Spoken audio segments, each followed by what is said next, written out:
Ayan po mga kabida, isang magandang oras sa lahat at welcome po sa aking channel. Eto po, magbigay lang po tayo ng reaction po mga kabida, no?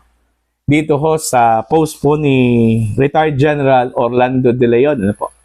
Kung saan po mga kabida, sinabi po niya dito, ito pong si Senator Risa Hontiveros at ML Party List Representative Leila De Lima, no?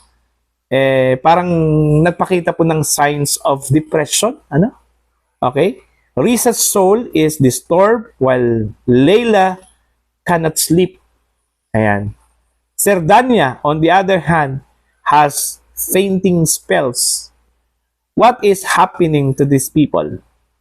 Have they done something unconstitutional again? Okay. Parang hindi po matahimik po itong mga taong ito, ano, mga kabida. Kasi kahit na po naglabas po ng desisyon po ang Korte Suprema, ano, okay, na unconstitutional po yung articles of impeachment, ano, laban ho kay Vice President Sara Duterte. Andyan pa rin. Parang hapon po mga kabida na hindi ho sumusuko, ano, sa laban. Actually, maganda po yan, ano, na karakteristik po ng isang tao po na hindi ho basta-basta sumuko po, ano. Pero alam naman po ng mga taong ito, ano, na Korte Suprema na po ang nagsalita, ano. At hindi lang po simpleng boto po mula sa mga maestrado, unanimous votes. Halos lahat po sila mga kabida, ano po, ang nagsabi, ano, na meron pong ginawa hong paglabag ho sa batas, ito hong Kamara de Representantes, nung naisampa po nila ito hong articles of impeachment, ano, against the Vice President, dyan po sa Senado, mga kabida, ano po. Alright? Hindi lang po itong mga taong ito, ang dami pa po eh. May mga abogado pa nga eh. In fact, may mga former justices pa po, ano? Okay? Na nagsabi ho na mali, ito hong ginawa po ng Korte Suprema, no? Ang hindi ko lang talaga matanggap, may isang senador po, parang umakto po mga kabida na mas magaling pa po sa Korte Suprema, no? Ito hong si Senator Tito Soto. Nakuha pang sabihin po mga kabida na erroneous daw ito hong desisyon po ng Korte Suprema, no? Ang tanong ko po, sino ba ito hong si Senator Soto na magsabi ho na erroneous? Abogado ba siya? Okay? Alam ba niya yung batas, ano, mga kabida? Wala hong pwedeng magsabi po mga kabida sa atin kung mali ang desisyon po ng Korte Suprema, ano? Walang iba. Ang Korte Suprema lang talaga, ano po. Okay? Wala hong pwedeng magsalita, ano, na nagkamali ang Korte Suprema po, mga kabida. Kundi ang Korte Suprema lang talaga. They themselves, okay, must correct their decision. Hindi po tayo. Hindi po mga abogado po, mga kabida. Kasi sila lang po yung may karapatan na magdesisyon po, ano, mga kabida, sa mga question of law. Okay? Wala na pong iba. Ang Korte Suprema lang talaga.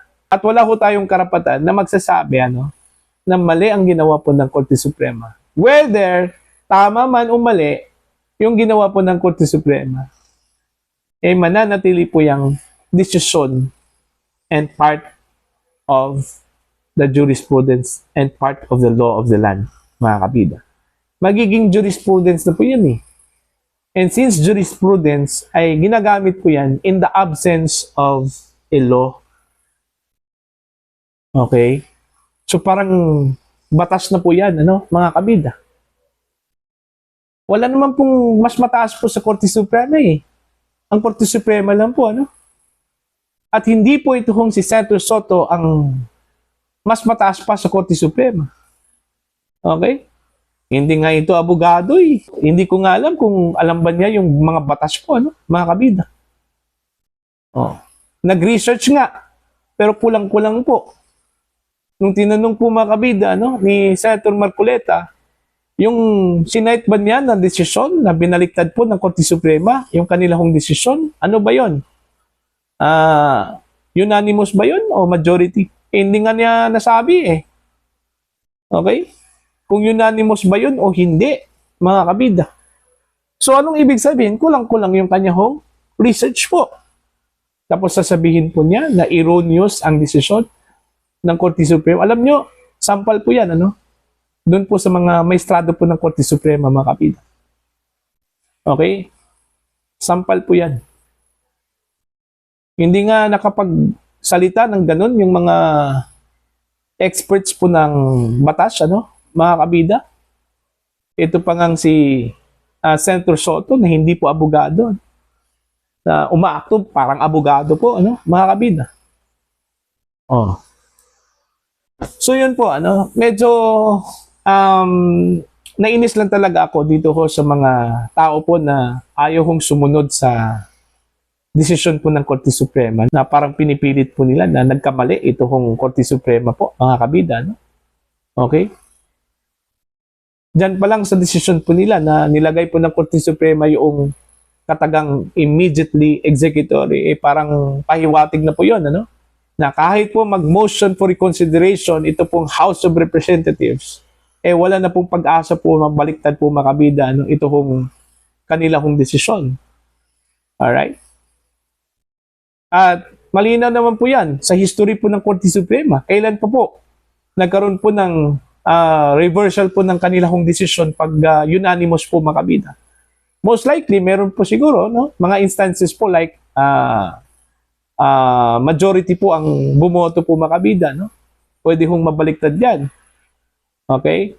Pero unanimous po, mga kabida, malabo na po yan, ano? Okay? Unanimous. 13 justices po ang bumoto po dito. Kung hindi lang ito nag-leave, ito hong si Justice Singh, mga kabida, at saka hindi lang po nag-abstain ito hong si Justice Kagiwa, baka po silang lahat po, mga kabida, 15 justices po, ano, ang sumang-ayon ho dito sa pagbasura ho sa impeachment complaint, ano, bilang unconstitutional o labag sa saligang batas po, ano, mga kabida, ano po. Kaya nga, tigil-tigilan na po ni Senator Risa, Congresswoman Leila de Lima, no? Senator Soto, sino pa yung mga matigas po, ano, ang kanilang ulo po, mga kabida dito. Senator Bam Aquino, Senator Francis Kiko Pangilinan, ano? At maging ito hong mga former justices po, ano? Si Antonio Carpio at Conchita Carpio Morales po, ano, mga kabida. Respetuhin na lang po ninyo ito hong desisyon po ng korte, ano? Para magkaroon po ng precedence po, mga kabida, no? Na ang bawat desisyon po ng Korte Suprema ay mahalaga po yon. At hindi po kailangan at hindi po pwedeng suwayin po ito, mga kabida, no po.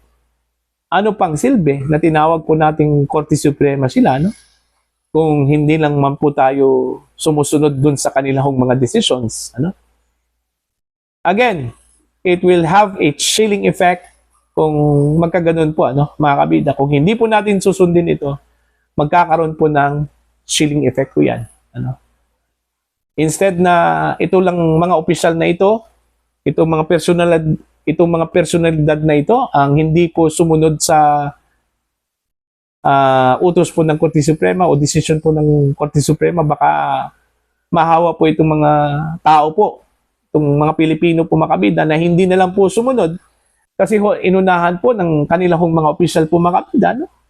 Hindi nga sumunod itong mga senador, itong mga former justices po ng Korte Suprema, no? How much more itong mga ordinaryong Pilipino po, mga kabida, no po? Yun yung dangerous po, mga kabida, no? Na magkaroon po ng chilling effect. Alright? So, yun po. Dapat po magpahinga ito hong si Senator Risa, no? Si Congresswoman Leila de Lima, okay? At itong mga kongresista po, ano? Para po makapag-isip po sila ng maganda po, makabida, para po sa kanilang trabaho bilang mga mambabatas po, ano? Para makapag-isip po sila ng ano bang magandang panukalang batas na pwede ho nating ipasa po, ano, para sa ikabubuti po ng mga Pilipino, ano? Kaysa dito ho sila mag-focus po, makabida, sa failure ng impeachment complaint. Okay? Huwag ho nilang i-focus yung kanilang oras, yung kanilang sarili dito ho sa failure ng impeachment complaint po mga kabida, baka magkasakit po sila sa puso, ano? Mahirap po yan.